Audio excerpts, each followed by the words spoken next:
in my view, if you're going to call for unity, you're going to have complete transparency from the public finance point of view, if we're talking about managing our debt levels and our economy. And also there needs to be an element of trust. And unfortunately, from where I sit in the opposition, I see neither transparency nor trust. And I cannot, accept a blind call for unity because it suits the government. Yeah? At the end of the day, my job is to scrutinize the government. It's not to be their cheerleader. Yeah? My job is to hold them to account. At the moment, certainly since we haven't had a parliament since September, I can't do any of that. So it's a bit rich for him to call for unity when it suits him. Yeah? We have been told by the Chief Minister and also by the Spanish Foreign Minister that the hope is that a future relationship treaty might be agreed upon by Easter. There should be another round of talks before then. So let's say that Easter is the target date for the treaty. Is it possible that, should that treaty be agreed, that an election would follow, that the Chief Minister could call an election fairly soon after if he achieves a deal which he can convince the people of Gibraltar is a great deal? Well, we can speculate. Certainly, it would make sense in one way, and that is that...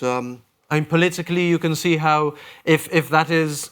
if there's a lot of tension around the deal, around a treaty, and then he comes forward, he says, I've got one. Yeah, but the important thing to remember is he's refused a referendum on this. He's refused the people to have a say on it. So what he may do is he may say, well, look, I have a draft deal of sorts. You need me to finish it. Vote me back into government, and that is my mandate for the deal. But of course, that's not the same thing as a referendum on the deal. He might be tempted to do that. He may also be tempted to avoid the budget debate, which is usually June or July, which may not be pretty, given what Sir Joe has been telling us.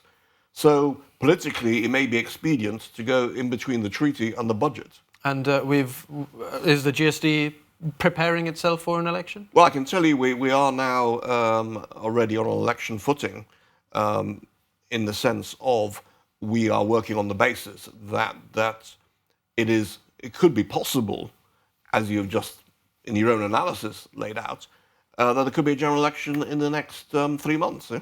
So we are already starting to put in place the machinery to contest that. We heard talk earlier this week, and my news editor, Christine Vasquez, put to the leader of the opposition, Keith Azzopardi, that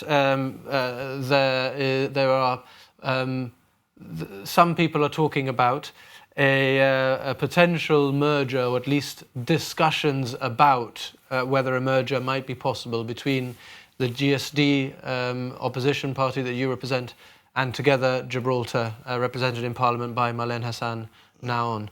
Any comment to make in respect of that? Well, I don't think I can add anything to what the leader of the opposition already said. What I can tell you is that increasingly down Main Street I am stopped by people who say you have to get rid of this government, and they want us to get rid of the government. And there are also people who suggest that maybe a united opposition may be a better way of removing the government. Yeah?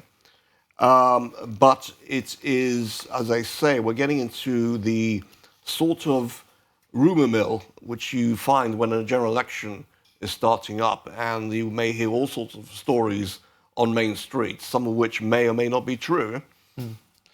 Okay, so interesting weeks ahead and months ahead then. Well, that is for sure. I think apart from everything that's going on globally, I think certainly the next 3 months will be critical for Gibraltar, without a doubt.